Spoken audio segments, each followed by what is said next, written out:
썰TV 구독자 여러분, 안녕하세요. 저는 30대 중후반 돌싱 여성입니다. 제가 여러분들에게 들려드릴 이야기는 이혼하기 전 시댁과 겪었던 이야기예요. 당시 도와준 은혜도 모르고 날뛰는 시모에게 제대로 한 방 먹이고 야무지게 참교육까지 한 일을 들려드리려고 합니다. 이곳 사연을 들어보니까 제 이야기도 빠지면 섭섭할 것 같더라고요. 저는 제가 만난 시댁 식구들이 나름대로 정상적인 줄 알았습니다. 이거 사연 속 사람들처럼 개념 없는 사람들이 아니라 천만다행이라고 생각했거든요. 그런데 사람 속 겪어보지 않으면 모르는 것 같아요.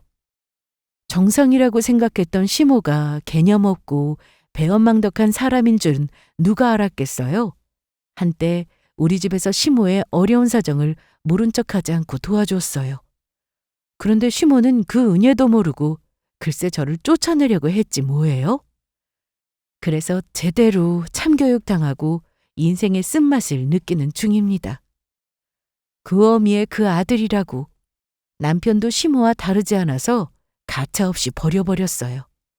옛날이야 개념 없는 막장 시댁이라도 참고 살았지만 요즘은 그런 세상이 아니잖아요. 능력이 없는 것도 아니고 뭐하러 그런 무개념 시댁을 감당하고 사나요?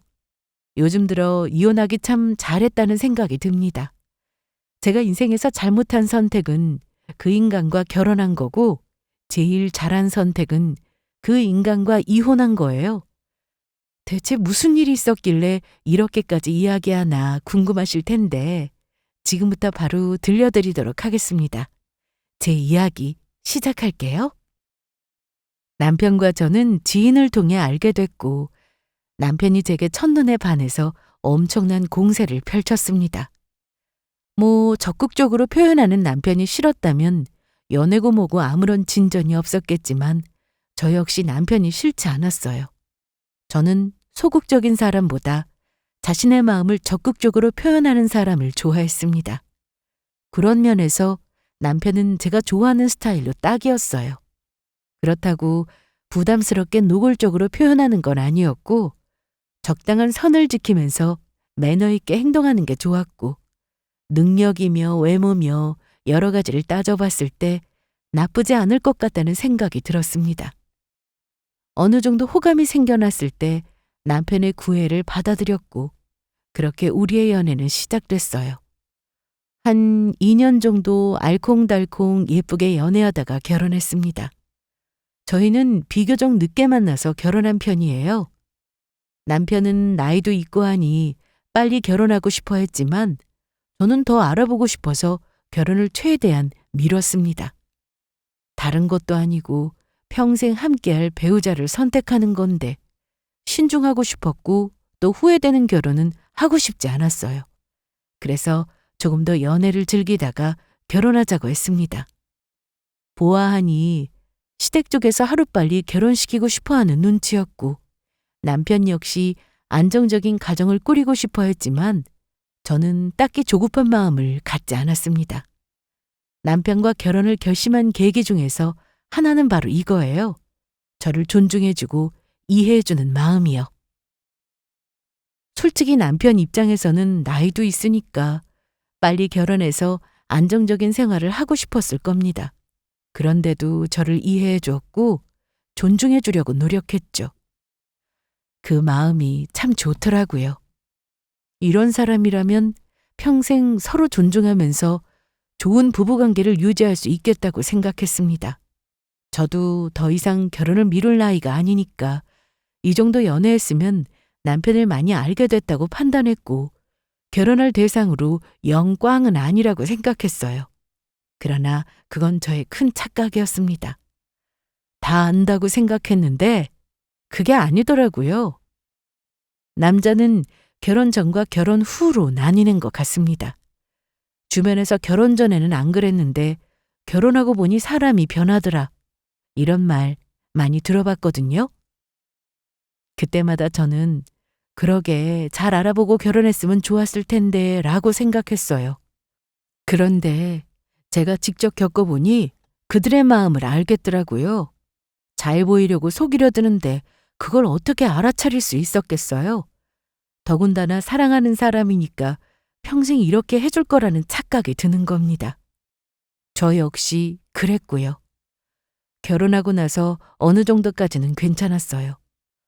내가 이 사람한테 속았구나.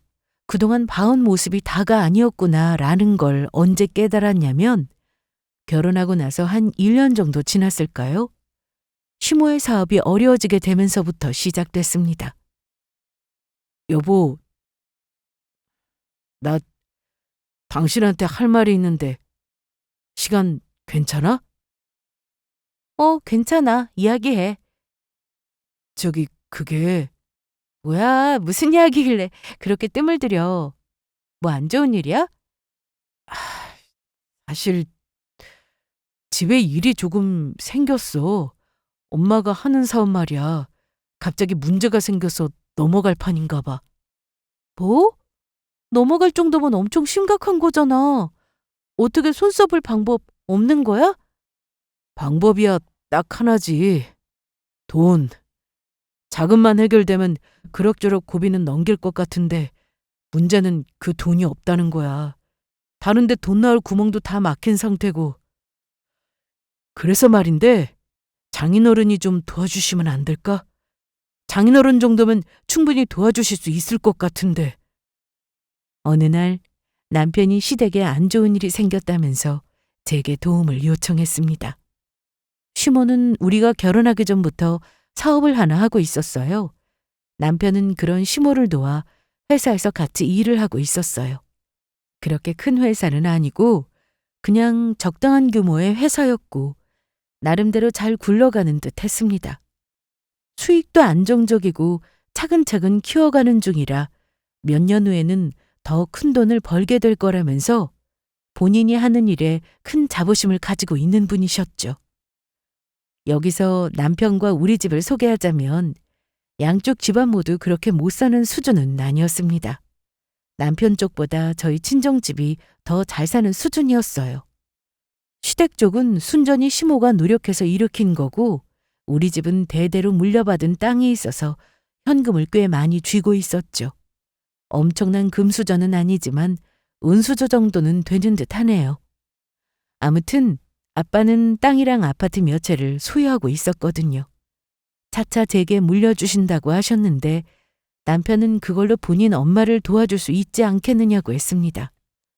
어떻게든 최대한 처가도움 없이 해결하고 싶었는데 아무리 찾아봐도 방법이 없다면서 장인어른께 어려운 부탁 좀 드려도 되냐고 하더라고요.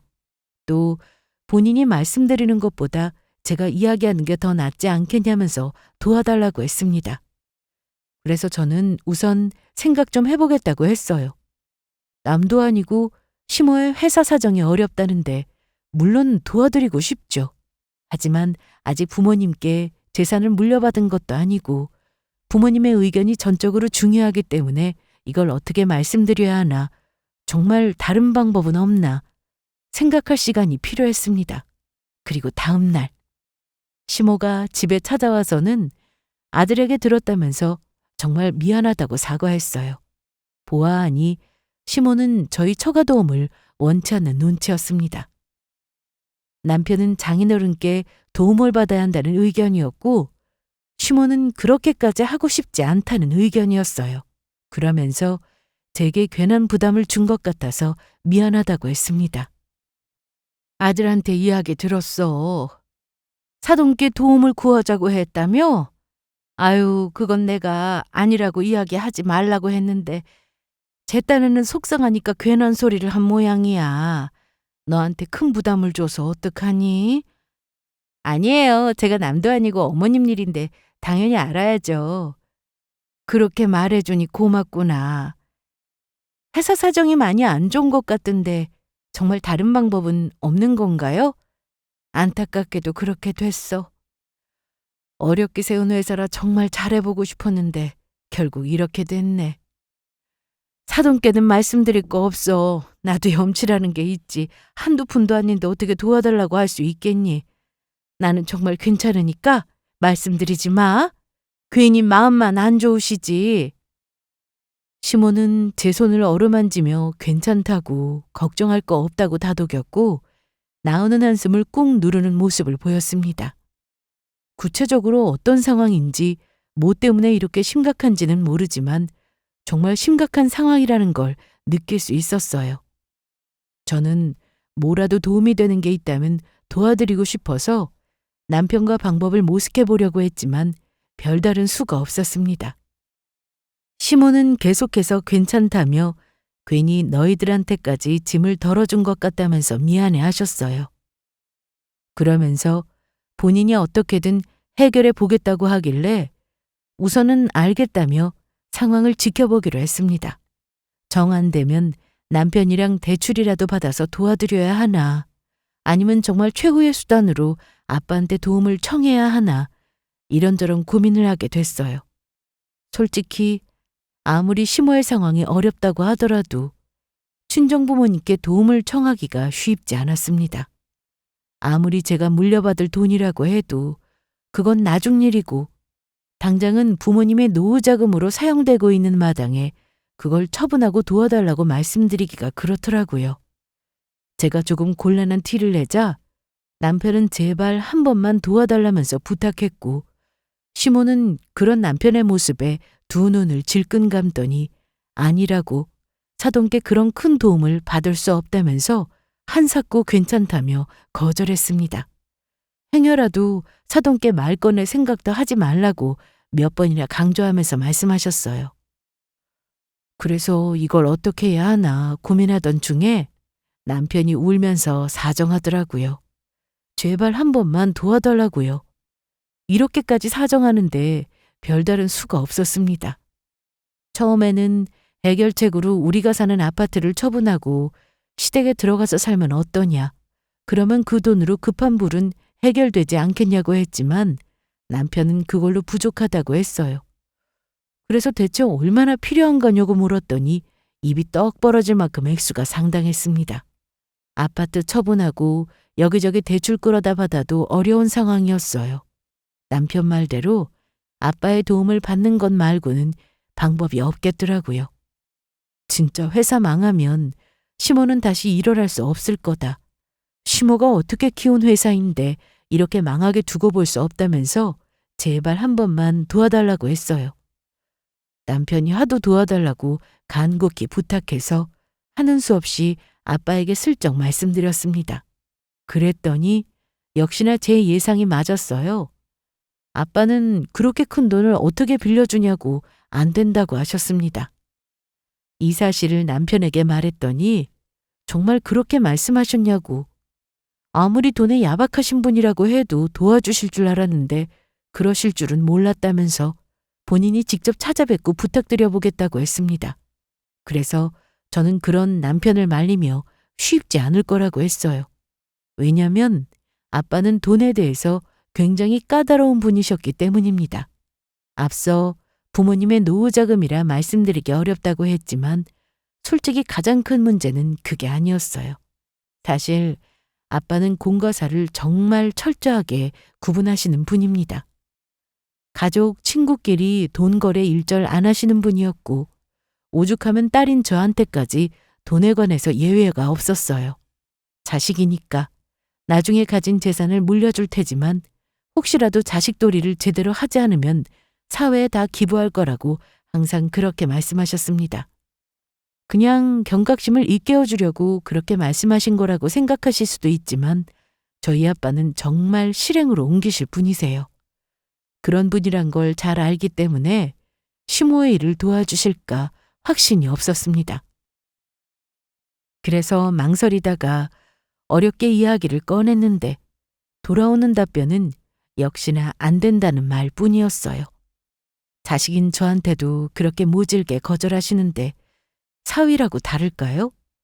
오히려 저보다 더 매몰차게 대하실 것 같다는 생각이 들었고 괜히 남편이 상처받을 것 같아서 걱정됐습니다. 그래서 다른 방법을 생각해 보자고 했죠.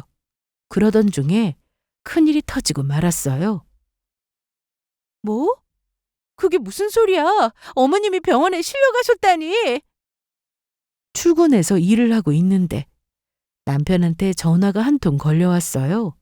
무슨 일인가 싶어서 전화를 받았더니 다급한 목소리로 시모가 쓰러져서 병원에 실려갔다고 했습니다. 갑자기 그게 무슨 소리냐고 했더니 남편이 엉엉 울면서 시모의 유서가 발견됐고 극단적인 선택을 시도하셨다고 했어요. 다행히 빨리 발견되어 급히 병원으로 옮겨졌고 현재는 의식을 차린 상태라고 했습니다. 회사에 양해를 구하고 급히 반차를 써서 병원으로 향했어요. 도착해 보니 남편은 누워있는 시모 옆에서 앉아서 울고 있었습니다. 저도 이렇게 놀라 자빠질 지경인데 남편은 오죽하겠어요? 남편이 그렇게 우는 모습을 처음 봤어요. 시모는 의식을 회복한 뒤 안정을 취하는 중이었고 그런 시모의 상태를 살핀 다음에 남편과 밖으로 나와 상황이 어떻게 돌아간 건지 듣게 되었습니다. 남편 말로는 시모가 어떻게든 해결해 보려고 했지만 도저히 손쓸 방법이 없었고 직원들의 밀린 월급이라도 해결해 보려고 노력했는데 그것마저도 어렵게 되자 큰 무기력감을 느끼셨대요. 더군다나 남편이 저희 아빠에게 도움 청한 것까지 알게 되면서 심적으로 많이 괴로워하셨다고 했습니다. 사돈에게 이런 모습을 보였다는 것 자체를 용납할 수 없었다고 해요. 그래서 현실을 비관하며 죽음으로 다 떠안고 가시려고 했다는군요. 남편은 제 앞에서 무릎을 꿇더니 제발 한 번만 도와달라고 다시 한번 사정했습니다. 여보, 제발 한 번만 도와줘. 장인어른께 말씀드려서 우리 엄마 좀 살려주라. 당신이 말하기 그러면 내가 직접 말씀드릴게. 이러다 우리 엄마 정말 죽을지도 몰라. 시모에게는 회사가 전부나 마찬가지라서 이런 극단적인 선택까지 한 것 같다고 했습니다. 회사가 곧 시모인 셈이니 시모를 살리려면 회사가 망하지 않게 지켜야 한다고 했어요. 회사가 망하면 나중에 또 안 좋은 선택을 할지도 모른다고 했고 저도 그 말에 동의했습니다. 정말 그럴지도 모른다는 생각에 불안하더라고요. 그래서 알겠다며 다시 한번 아빠에게 잘 말씀드려보겠다고 남편을 진정시켰습니다. 그러자 남편은 이번에 같이 가서 이야기해 드리자고 했어요. 마지막으로 부탁드린다는 생각으로 직접 찾아뵙고 말씀드리고 싶다고 했습니다. 그래서 저는 알겠다고 했고 그날 저녁 남편과 함께 친정으로 향했고 낮에 있었던 일을 털어놓으며 다시 한번 도와주실 것을 부탁드렸어요. 남편은 친정 부모님 앞에 무릎 꿇고 엉엉 울면서 살려달라고 빌었습니다. 장인어른, 장모님, 제발 저 좀 도와주십시오. 이러다 저희 엄마 정말 잘못되실지도 몰라요. 한 번만 살려주세요. 제가 이렇게 부탁드리겠습니다. 제발 저희 엄마 좀 살려주세요. 아빠, 저도 이렇게 부탁드려요. 한 번만 도와주실 수 없을까요? 저번에 안 된다고 하셨지만 상황이 심각해지기도 했고 도저히 어디 도움받을 곳이 없어요. 어려운 부탁인 줄 알지만 그래도 사람은 살리고 봐야죠. 엄마 아빠 노후는 어떻게든 저희가 책임질게요. 어머님 회사 안정화되면 그때 얼마라도 조금씩 갚을 수 있으니까 이 사람 믿고 도와주시면 안 될까요? 다행히 일찍 발견되어서 큰 사고 피한 거지. 남편 말처럼 나중에 또 안 좋은 선택 하실 수도 있잖아요. 그럼 그 일 못 버틸 거예요. 예, 맞습니다, 장인어른. 두 분 노후 자금 제가 책임지고 약속드리겠습니다. 도와만 주신다면 이 은혜 절대 잊지 않겠습니다. 남편과 제가 다시 한번 진심으로 부탁드리자 부모님은 잠시 생각에 잠기셨어요. 무엇보다 시모가 극단적인 시도를 했다는 소식에 많이 놀라신 듯 했습니다. 아빠는 아무 말씀 없이 잠시 생각하시더니 이내 알겠다면서 도와주시겠다고 했습니다. 저는 거절할지도 모른다는 생각에 불안했는데 도와주시겠다고 하니까 남편과 저는 깜짝 놀라서 정말 도와주실 거냐고 재차 물어보며 확인했습니다. 예? 장인어른, 그 말 진심이세요?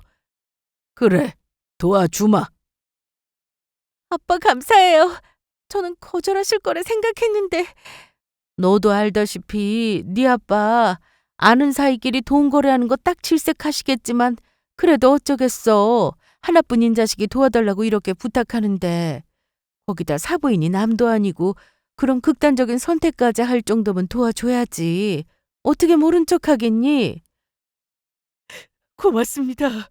장인어른 장모님 정말 고맙습니다. 이 은혜 잊지 않겠습니다. 아빠가 거절할 줄 알고 어떻게 설득해야 하나 고민했었는데 이렇게 도와주시겠다고 하니 어안이 벙벙하면서도 안도의 한숨을 내쉴 수 있었습니다. 남편도 그런 부모님께 감사의 인사를 전하며 희망의 웃음을 지었어요. 그리고 정말 감사하다면서 도와주신 은혜 절대 잊지 않을 거라고 했습니다. 본인이 무슨 수를 써서라도 도와주신 돈 잊지 않고 꼭 갚겠다고 했죠. 그러자 아빠는 알겠다면서 가지고 계신 땅과 아파트 중 처분할 수 있는 건 빨리 처분해서 도와주겠다고 하셨습니다. 그러면서 대신 조건이 있다고 하셨고 남편에게 매달 원금과 이자를 갚을 수 있겠냐고 물으셨어요. 아빠의 말씀에 남편은 당연하다면서 꼭 그렇게 하겠다고 했습니다. 그러자 아빠는 사부인이 빌려준 돈을 떼먹을 사람은 아니지만 그래도 확실하게 정리하고 넘어가는 게 좋지 않겠냐면서 구두라도 이 자리에 약속해줬으면 해서 이야기한 거라고 하셨습니다. 그리고 매달 원금과 이자를 같이 갚는데 만약 회사 사정이 안 좋으면 원금을 나중으로 미루고 이자만 줘도 괜찮다고 하셨어요. 거기다 이자 역시 은행에서 받는 이율보다 더 낮게 받겠다고 하셨습니다. 나중에 어느 정도 회사 사정이 좋아지면 그때 원금이랑 같이 갚으라고 하셨고 기한은 딱히 정해두지 않을 테니 천천히 갚아도 된다고 하셨어요. 그러자 남편은 그렇게 하겠다고 했고 그 자리에서 저와 부모님 모두에게 약속한다고 했습니다. 그러자 마지막에 아빠는 의미심장한 말씀을 하나 남기셨어요. 우리야 물론 자네를 믿네만 혹시나 상황이 잘못되어 갚을 수 있는데도 갚지 아니하면 그때는 어떻게 할 텐가? 그럴 일은 없겠지만 그러면 그때는 장인어른께서 하시고 싶은 대로 마음대로 하셔도 됩니다. 그런가? 법적인 책임은 물론 사부인의 회사를 갖는 것으로 대신해도 된다는 말인가? 예, 그렇습니다.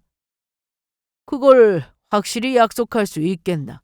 아무리 구두로 하는 약속이라고 해도 이 자리에 증인이 있으니 가볍게 여길 게 아니네.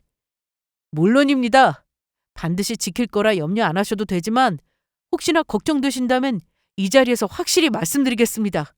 약속을 안 지키고 갚지 않을 시 빌려주신 돈 전액 일시 상환하겠습니다. 아니, 그냥 회사 지분을 다 넘겨드리겠습니다. 회사를 넘겨드린다는 게 어떠한 말보다 더 확실할 것 같으니 우리 회사 다 넘겨드리겠습니다. 사실상 드러난 대표는 엄마지만 작년부터 회사 물려받을 준비하면서 저도 공동대표로 올려주셨거든요. 그러니 약속드릴 수 있습니다. 구두로 하는 말이라고 업신이 여기지 않고 부모님과 아내가 있는 자리에서 약속드립니다. 저 믿고 도와주셔도 됩니다. 이를 어길 시 법적인 책임을 피하지 않겠다는 것도 약속할 수 있겠나? 물론입니다. 평소 아빠 성격이라면 서류로 정확한 증거를 남기셨겠지만 어쩐 일인지 그렇게까지 하지 않으셨습니다. 그저 남편과 구두로 구체적인 이야기를 나누며 여러 가지를 약속했고 그걸로 마무리 지으셨어요. 저와 남편은 부모님께 정말 감사할 따름이었습니다. 저는 이때 아빠를 다시 보게 되었죠. 제가 알던 아빠라면 절대 있을 수 없는 일인데 놀랍기도 하고 한편으로는 자식 일에 넘어갈 줄 아시는 분이셨구나. 자식을 향한 아빠의 사랑을 느낄 수 있는 시간이었습니다. 처음에는 이자도 안 받겠다고 하셨어요. 그냥 원금만 조금씩 갚으면 그걸로 생활하시겠다고 했는데 남편이 언제 안정화가 된다는 확신이 없어서 우선 이자만 받고 차차 상황이 좋아지면 그때 원금까지 같이 나눠서 갚겠다고 했습니다. 그래서 아빠는 그렇게 하겠다고 하신 거예요. 부모님은 저희를 위해 많은 희생을 하신 셈입니다. 이자로 부모님의 생활비가 충당됐지만 사실 턱없이 모자란 수준이었어요. 원래는 월세 받고 사셨고 이자보다 더 많은 수입이 있었는데 시모를 도와주면서 많이 줄어든 셈이죠. 이율도 1금융권 은행만큼은 받으셔도 되는데 그보다 훨씬 더 저렴하게 받겠다고 하시니 정말 감사하더라고요.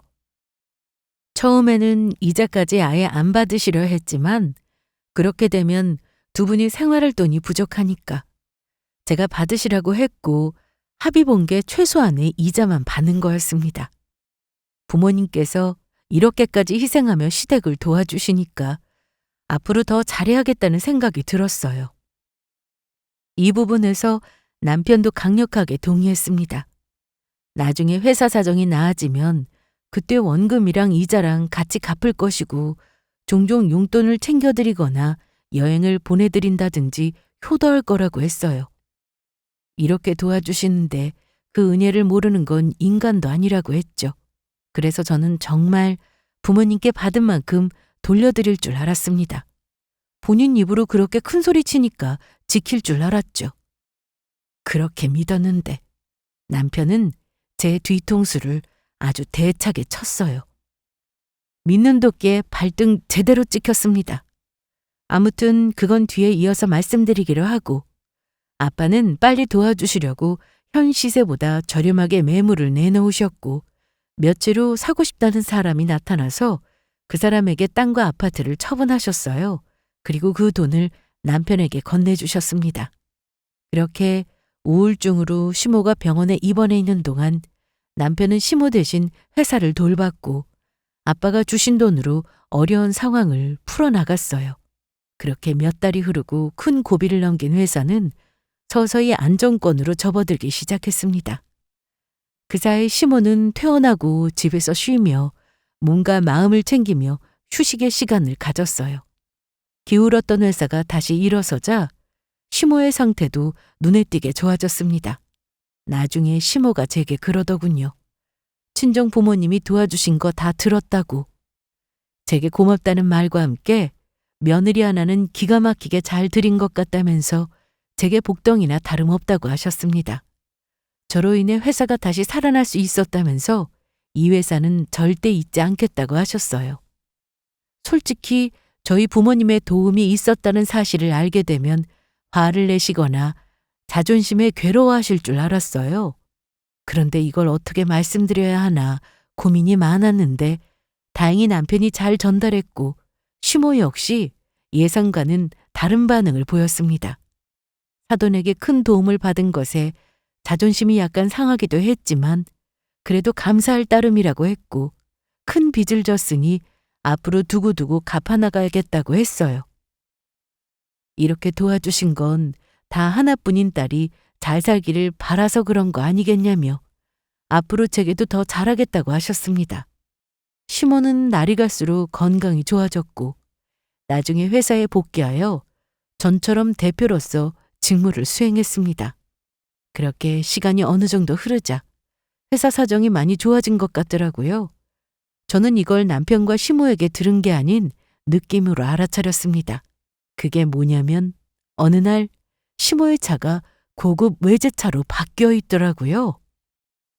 시모는 회사 차를 끌고 다녔는데 원래 타고 다니는 차도 꽤 좋은 국산차였어요.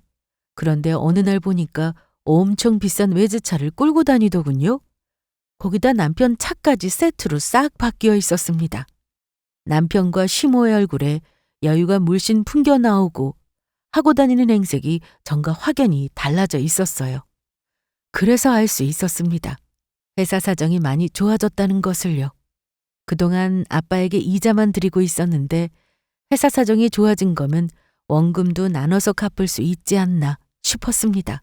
그래서 남편에게 회사 사정이 많이 좋아진 거냐, 그러면 아빠에게 원금도 얼마씩 나눠서 갚는 게 어떠냐고 물었어요. 그랬더니 남편이 그게 무슨 소리냐면서 회사 사정이 아직 그 정도로 좋아진 게 아니라고 하더군요. 아니면 아닌 거지 수상하게 정색하면서 아니라고 딱 잡아댔습니다. 아니, 차도 바꾸고 씀씀이도 커진 게 분명 회사 사정이 나아진 것 같은데 아니라고 하니까 뭔가 이상하더라고요. 그래서 시모랑 남편 차 바뀌었던데 그게 뭐냐? 거기다 돈 쓰는 씀씀이도 커진 게 분명 사정이 좋아진 것 같은데 왜 아니라고 하냐고 했죠. 그랬더니 그건 다 이유가 있어서 그런 거지 절대 회사 사정이 좋아져서 그런 게 아니라고 했습니다. 저더러 잘못된 오해를 하는 거라고 하더라고요. 거래처 상대하고 일하려면 대표로서 또는 회사의 높은 자리에 앉아 있는 사람으로서 그만큼 위신을 세운 것뿐이라고 했습니다. 또 차에 문제가 생기기도 했고 마침 바꿔야 할 때가 돼서 이왕 바꾸는 김에 오래 쓰려고 더 좋은 차를 바꾼 거라고 하더라고요. 그 말을 듣고 어이가 없어서 헛웃음이 나왔습니다. 지금 나를 바보로 생각하는 건가? 말도 안 되는 소리로 어물쩍 넘어가려고 했고 저를 속이려고 하는 게 어이가 없어서 지금 뭐 하는 거냐? 내가 바보인 줄 아냐고 따졌더니 진짜라고 계속 잡아떼기 시작했습니다. 급기야는 바쁘다면서 저를 상대하려 하지 않더라고요. 그래서 시모한테 남편과 나눈 이야기를 전하면서 회사 사정이 좋아진 것 같은데 남편이 계속 아니라고 한다고 이제 이자랑 원금을 같이 갚아야 하지 않겠느냐고 했더니 시모 역시 남편과 같은 반응을 보였어요. 네가 보기에는 회사 사정이 나아진 것 같니? 아유, 나도 제발 그랬으면 좋겠는데 아직 그렇게까지 좋아진 건 아니야. 큰 고비 넘기고 겨우 숨 고르는 정도랄까? 사실 지금도 빠듯하지만 그래도 사돈께 도움받은 게 고마워서 이자만 겨우 주고 드리고 있는 거야. 그러니까 조금만 기다려. 때 되면 어련히 알아서 줄까? 회사 사정이 좋지 않으면서 차는 뭐하러 바꾸신 거예요? 그것도 비싼 외제차를? 말이 앞뒤가 안 맞잖아요. 그 일도 그렇고 어떻게 어머님까지 말도 안 되는 말로 저를 속이려 하세요? 아니 얘가 자꾸 뭐라는 거야? 우리가 뭐하러 널 속이니? 그깟차야 바꿀만 하니까 바꾸지. 그거 다 빚이야 빚. 뭐 돈이 남아들어서 바꾼 줄 알아? 내가 진짜 이런 말까지 안 하려고 했는데 적당히 좀 해라. 돈 몇 푼 빌려준 것 가지고 이래도 된다고 생각하니? 아무리 그래도 난 네 시어머니야. 버르장머리 없이 이게 뭐하는 짓이야? 시모가 남편보다 더한 반응을 보이니까 참으로 어처구니가 없었습니다. 아무리 그래도 시모는 달라야 하잖아요. 남편이야 그렇다 쳐도 시모에게 회사란 본인과 같은 셈이잖아요. 그런 회사를 지켜준 우리 부모님에게 이런 식으로 굴면 안 되죠. 정말 어려워서 못 갚는 거면 이해라도 하지. 충분히 갚을 수 있는데도 아니라고 박바국이니까 정확히 알아봐야겠다는 생각이 들었습니다. 솔직히 저는 이해가 안 됐어요. 뭐하러 빚까지 져가면서 외제차를 바꿔야 하는지. 바꿀만 해서 바꿨다고 해도 앞뒤가 안 맞아서 따졌더니 둘이 편먹고 저를 이상한 사람 취급했습니다. 급기야는 돈 빌려줬다고 지금 시어머니고 뭐고 눈에 뵈는 게 없냐면서 이렇게 버릇없는 애였냐고 못된 며느리 취급까지 하더라고요. 계속 잘 알지도 못하면서 오해한다고 뭐라고 하니까 그래, 더 이상 이런 취급 안 받고 말지란 생각으로 직접 회사에 대해서 알아보기 시작했습니다. 남편과 시모가 회사에 없는 시간대를 공략해서 사무실을 방문했고 직원들에게 수고가 많다며 간식을 챙겨줬어요. 그리고 슬쩍 자리에 있는 자료들을 살펴보면서 증거를 찾기 시작했고 슬쩍 직원들을 떠보며 회사 사정이 어떤지 물어봤습니다. 그랬더니 제 예상이 맞았어요. 회사 사정이 좋아졌고 술술 불더라고요. 저는 그 대화 내용을 다 녹음하고 있었습니다. 그리고 결정적인 증거를 확보했죠. 글쎄, 직원들 말이 큰 거래를 많이 성사시키면서 회사 수익이 엄청나게 뛰었고 더 좋은 곳으로 사무실을 옮기려고 준비 중이라고 했어요. 그러면서 계약에 체결한 거래처 서류가 있었는데 저는 그걸 직원들 몰래 찍었습니다. 집으로 돌아와서 남편에게 당당히 그 증거들을 제시하며 따졌습니다. 회사 사정이 좋아졌는데 어떻게 원금을 갚지 않고 이자만 물고 있냐.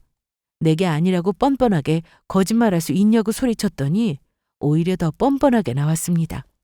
본인들 허락 없이 마음대로 사무실에 와서 회사 정보를 얻은 거냐고 이건 범죄라고 하더군요. 그러면서 본인들이 그렇다고 하면 그럴 줄 알 것이지 못 믿어서 따로 알아보려고 한 게 소름 끼친다고 했습니다. 이렇게 못 믿어서 앞으로 어떻게 같이 살 수 있냐고 했어요. 저는 다 필요 없고 빨리 아빠 돈이나 갚으라고 했습니다. 갚을 수 있는 능력이 충분하면서도 안 갚는 건 용서 못할 행동이라고 했어요. 분명 본인 입으로 약속 지키겠다고 큰 소리 쳤으니까 지키라고 했습니다. 그랬더니 회사를 더 키우려면 돈이 필요하다면서 기다리라고 하더군요. 안 떼어먹으니까 걱정하지 말라고 했고 앞으로 회사에 어신거리지도 말라고 했습니다. 남편은 다른 사람으로 변해 있었어요. 화장실 들어갈 때랑 나올 때가 확연히 달랐습니다. 그렇게 도와달라고 간곡히 부탁할 때는 언제고 어떻게 나와 부모님에게 이럴 수 있나. 희생을 감사하면서까지 도와주신 은혜를 이런 식으로 갚을 수 있을까. 실망감은 이루 말할 수 없었습니다. 하지만 그들은 여기서 멈추지 않았어요. 더한 걸로 저를 아예 몰아내려고 했습니다. 대뜸 시모가 제게 이혼 서류를 들이밀면서 순순히 도장 찍고 나가라고 하더군요. 갑자기 이게 뭐 하자는 거냐고, 내가 왜 이혼해야 하냐고 묻자 아이 못 낳는 며느리는 필요 없다며 새 며느리를 얻을 거라고 했습니다. 너희 둘이 결혼한 지가 언젠데 여태 소식이 없다는 건 아이를 못 갖는 거 아니겠니? 네 나이도 그렇고 앞으로 아이 갖는 건 더 어려워지겠지. 너한테서 손주 보기에는 그런 것 같아서 더 늦기 전에 이혼했으면 좋겠다. 그게 너한테도 좋지 않겠어? 우리 집 귀한 데를 끊는 것보다 너 혼자 다 떠안고 가는 게 마음 편할 거야. 더군다나 저번 일로 인해서 우린 너한테 크게 실망했다. 아들도 너한테 더 이상 마음 없다고 하니 이만하고 좋게 정리하자꾸나. 실망이요? 지금 제 앞에서 실망이라고 하셨어요? 그 말은 제가 해야죠. 도와준 은혜도 모르고 어떻게 이러실 수 있으세요? 갚을 능력이 되는데도 불구하고 뻔뻔하게 나 몰라라 하더니 이제는 아이 못 갖는다는 핑계로 저를 쫓아내시게요? 이러다 정말 천벌 받아요. 지금 그 자리에 있게 해준 게 누구 덕인데요? 이게 진짜 끝까지. 너 그깟 유세 좀 그만 떨어. 돈 좀 빌려줬다고 뭐라도 되는 줄 아나? 나 이 자리까지 내 힘으로 왔어. 네 아빠 돈이 아니라 내 능력으로 여기까지 온 거라고. 다 내가 노력해서 일궈낸 건데 왜 네 부모한테 고마워해야 하니? 그깟 돈 없어도 충분히 이겨낼 수 있었어. 도와준 은혜도 모르고 시모는 계속해서 본인 힘으로 이겨낸 거라며 말도 안 되는 소리를 늘어놓았습니다. 이렇게까지 염치가 없는 사람인 줄은 몰랐어요. 고마움도 모르고 최소한의 미안함도 모르는 인간들이었죠. 참 간사하지 않나요? 돈 갖기 싫어서 생각해낸 방법이 저를 이 집에서 쫓아내는 거였습니다. 남편과 결혼하고 나서 임신하기 위해 노력했지만 이상하게 아이가 생기지 않았어요. 주변에서는 우리 둘의 나이가 적지 않으니까 자연 임신이 힘든 거 아니냐는 말들이 나왔습니다. 그래서 불안한 마음에 병원에 가서 검사까지 다 해봤는데 별다른 이상은 없었어요.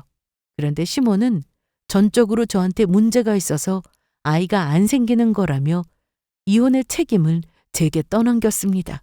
이제 회사도 안정적으로 흘러가고 있고 더 이상 큰일 치를 것 없다면서 새 며느리만 잘 얻으면 된다고 했어요. 어떻게 내 앞에서 그런 소리를 입에 올릴 수 있을까 치가 떨렸습니다. 어떻게든 이혼의 책임을 제게 떠넘기려는 게 보였고 우리 아빠 돈을 조금도 안 갚으려고 수작 부리는 게 정 떨어졌어요. 그래서 저 역시 이 집안을 버리기로 마음 먹었습니다. 고마운 줄도 모르고 베풀어준 은혜를 이런 식으로 갚는 집안이라면 굳이 같이 살 이유가 없었어요.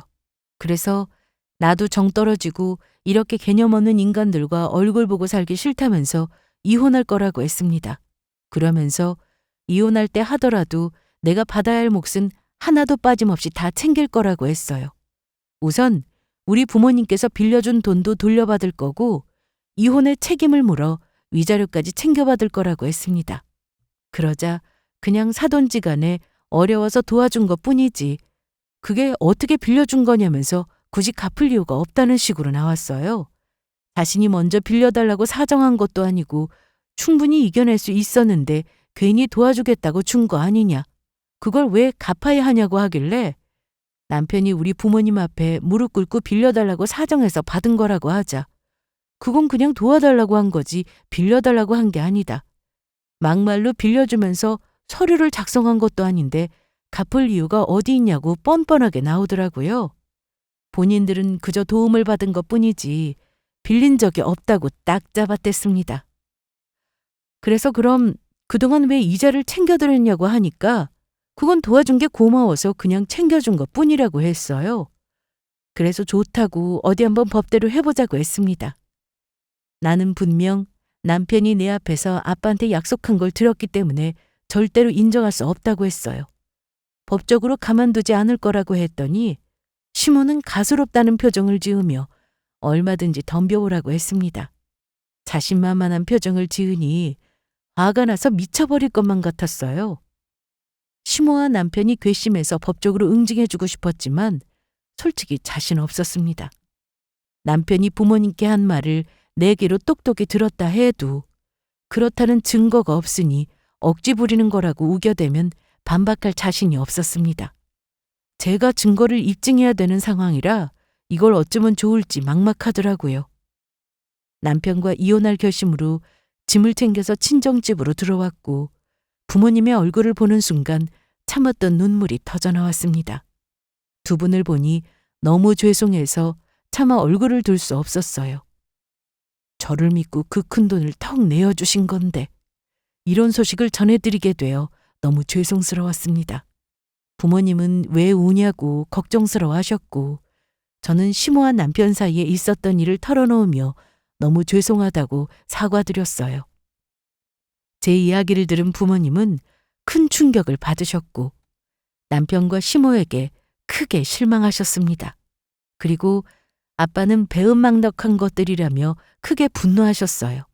그들이 예뻐서 도와준 것도 아니고 그저 우리 딸 잘 살라고 도와준 건데 그 은혜를 이런 식으로 갚냐면서 본때를 보여주겠다고 했고 당장 그놈이랑 헤어지라고 하셨습니다. 그러면서 방에 들어가 무언가를 찾으시더니 제게 볼펜 한 자루를 주셨어요. 전쟁터 가는데 총알 없이 가면 안 되지. 이걸로 그것들 코를 납작하게 만들어줄 수 있을 거다. 이게 뭐예요? 녹음기다. 그날 그놈이랑 나눈 대화가 다 녹음되어 있어. 혹시 몰라서 변호사 통해 법적 자문까지 구해놓은 상태다. 아무리 구두로 한 약속이라고 해도 무시할 게 못 돼. 대화를 녹음한 증거물이 있으니 법적으로 충분한 효력을 발휘할 거다. 아빠는 제게 볼펜처럼 생긴 녹음기를 건네주었습니다. 재생 버튼을 눌러보니 정말 그날 남편과 나눴던 대화가 고스란히 녹음되어 있더라고요. 아빠는 믿고 빌려준 거고 설마 배신할까 싶어서 빌려준 걸 서류로 남기지 않았지만 사람 일은 한 치 앞을 알 수 없는 거고 혹시 나중에 일이 잘못되면 사용해야겠다는 생각에 녹음을 해둔 거라고 하셨습니다. 아빠의 이야기를 듣고 머리를 탁 하고 스치는 게 있었어요. 그날 아빠는 몇 번이고 이 약속을 지킬 수 있냐, 만약 어길 시 어떻게 할 거냐고 물어보셨습니다. 아무리 구두로 한 약속이라고 해도 법적 효력이 있다는 것을 이야기하면서 남편 입으로 술술 말하게끔 하셨어요. 그게 다 오늘날의 일을 생각하고 준비한 거였구나. 입이 떡 벌어지면서 연륜은 무시 못하는구나. 정말 존경스러웠습니다. 이렇게 뒤통수 맞을까봐 아는 사람하고는 절대 돈거래 안 한다고 하신 거였어요. 만일의 사태를 대비하고자 철저하게 준비하신 게 너무도 대단하게 여겨졌습니다. 저는 녹음기를 가지고 변호사를 찾아가 제가 겪은 상황을 설명하면서 어떻게 하면 좋을지 조언을 구했습니다. 그리고 아빠가 잘 녹음해 주신 덕분에 법적으로 처벌할 수 있게 됐어요. 변호사 말이 쓰인 계약서가 없어도 구두계약은 법적인 효력을 발휘할 수 있다고 했고 계약 체결의 유무를 판단할 때 계약의 존재를 입증할 증거가 필요하다고 했고 녹음한 녹취록과 증인 및 목격자의 진술이 필요하다고 했습니다. 녹음기로 녹취록을 확보했고 제가 옆에서 들은 증인 겸 목격자이기 때문에 충분히 이길 수 있는 싸움이라고 했어요. 그 말을 듣자마자 저는 더 이상 망설일 것도 없이 남편과 시모에게 처절하게 응징하고자 준비에 들어갔습니다. 녹취록을 들어보니 남편은 약속을 이행하지 않을 시 빌려준 금액을 일시 상환하거나 대신 회사의 지분을 드리겠다고 했어요. 그 증거를 토대로 시모의 회사를 빼앗아오기로 마음먹었습니다. 빌려준 돈을 다 돌려받는 것도 방법이지만 제일 처절한 복수는 시모가 인생의 전부라고 생각하는 그 소중한 회사를 빼앗는 거였어요. 그렇다면 엄청난 복수가 될 것 같았습니다. 그리고 법적으로 준비가 되었을 때 저는 변호사를 대동하고 시모의 회사로 찾아갔어요. 그런 다음 시모 방에 있는 책상과 남편의 책상을 다 뒤집어 엎었습니다. 그러자 시모랑 남편이 이게 무슨 행패냐면서 난리치길래 입 다물고 가방 챙겨서 당장 나가라고 했어요. 그들은 네가 뭔데 내 회사에서 나가라고 하냐. 이혼하자니까 충격받아서 정신줄을 놓은 거냐며 당장 경찰 부르기 전에 나가라고 떠밀었습니다. 그래도 예정이 있어서 봐주는 거라고 당장 안 나가면 진짜 경찰 부르겠다고 협박하길래 얼마든지 부르라고 했습니다. 부를 테면 불러요. 그래봤자 쫓겨나는 건 당신들일 테니까. 뭐? 이게 미쳤나? 우리가 왜 쫓겨나? 이게 뭐 네 회사라도 돼? 네, 모르셨어요? 이 회사 우리 아빠 거예요. 뭐라고? 이거 진짜 웃기는 물건이네. 충격 세게 받아서 정말 머리가 어떻게 된 거니? 이 회사 내 거야. 멀쩡한 내 회사를 누구 거라고 헛소리를 해야 되는 거야? 헛소리 아니고 사실을 말한 것뿐이에요. 당신이 말해봐. 그날 우리 아빠한테 도와달라고 할 때 구두로 약속했잖아. 제대로 갚지 않으면 전액 일시 상환한다고 했다가 나중에는 아예 이 회사 넘겨준다고 했잖아. 기억 안 나? 난 또 뭐라고. 야, 그건 그냥 분위기 맞춰서 한 말이지 진짜 지킬 생각은 없었는데? 솔직히 남도 아니고 좀 도와줄 수 있는 거 아니냐? 그걸 뭐 굳이 받겠다고 좀스럽게. 그래도 계약은 계약이야. 그때 아빠가 분명히 말씀하셨잖아. 아무리 구두 계약이라도 법적인 효력이 있다고. 그건 증거가 있을 때나 하는 말이고 막말로 증거 있어? 증거도 없는 구두 계약을 어떻게 입증하게. 내가 아니라고 우기면 게임 끝이야. 그래? 이걸 어쩌나 그 증거 내 손에 있는데. 저는 주머니에서 녹음기를 꺼내 재생 버튼을 눌렀고 시모와 남편 그리고 직원들이 있는 상황에서 그날 녹음된 이야기를 다시 들었습니다.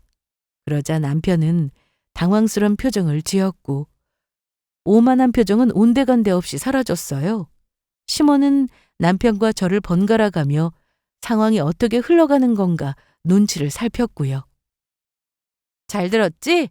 네 입으로 한 말. 알아보니까 녹취록에 현장에 있었던 목격자나 증인이 있으면 이거 빼도 박도 못한다고 하더라. 그러니까 이 회사 지금부터 우리 아빠 거야. 그러니까 빨리 짐 챙겨서 나가. 경찰 불러서 험한 꼴 보기 싫으면. 자세한 건 여기 계신 변호사님이 잘 설명해 주실 거야. 뭐? 아니 이게 무슨 소리야. 그러니까 그깟 말로 한 약속을 지켜야 한다 이거야? 세상에 그런 법이 어디 있어? 안 돼. 이 회사는 절대 안 돼. 내가 어떻게 키운 회사인데 감히 어디다 눈독을 들여. 나가! 당장 안 나가? 시모는 인정할 수 없다면서 반 미친 사람처럼 포악스럽게 난동을 피워댔고 변호사는 그런 시모에게 그래봤자 소용없다면서 법적 효력 발생했으니 괜한 짓 하지 말라고 했습니다. 안 그러면 법적으로 더 곤란해질 거라고 했어요. 남편은 증거가 없을 줄 알았는데 제가 녹취록을 들려주니 큰 충격을 받은 듯 했습니다. 설마 우리 아빠가 몰래 녹음했을 거라고는 생각 못한 것 같았어요. 그래서 안 갚아도 된다고 오만하게 굴었던 거였겠죠. 아무튼 그날 이후 시모의 회사는 아빠 것으로 전환되었고 시모와 남편은 이를 인정할 수 없다면서 소송까지 불사했지만 명백한 증거 앞에서 무릎을 꿇을 수밖에 없었습니다. 나중에는 다 인정하고 잘못했다면서 저와 부모님 앞에 싹싹 빌기까지 했어요. 새 며느리 얻을 거라고 임신 안 되는 며느리 필요 없다면서 이혼하자고 할 때는 언제고 죽어도 이혼만은 못 해준다면서 악자까지 제게 기생하려고 하길래 그것도 소송으로 끝내버렸어요. 그날 이후 저는 부모님의 뜻을 이어받아 시모의 회사를 운영하기 위한 준비에 돌입했습니다. 직접 경영하기에는 부족하다는 생각이 들어서 전문 경영인을 모셨고 그 밑에서 일을 배우며 더 성장한 다음에 제가 맡아서 운영할 생각이에요. 구두 계약이라고 무시한 남편과 시모는 한순간에 쪽박차고 궁핍한 삶을 살고 있습니다. 제대로 망한 그들의 꼴을 보니 속이 다 후련하면서 통쾌했습니다. 이건 다 아빠 덕이에요. 아빠의 현명함이 아니었다면 일어날 수 없는 일이었겠죠?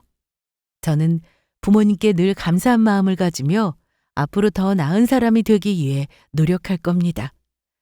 그런 저를 많이 응원해 주세요. 그럼 지금까지 저의 긴 사연을 들어주셔서 감사합니다.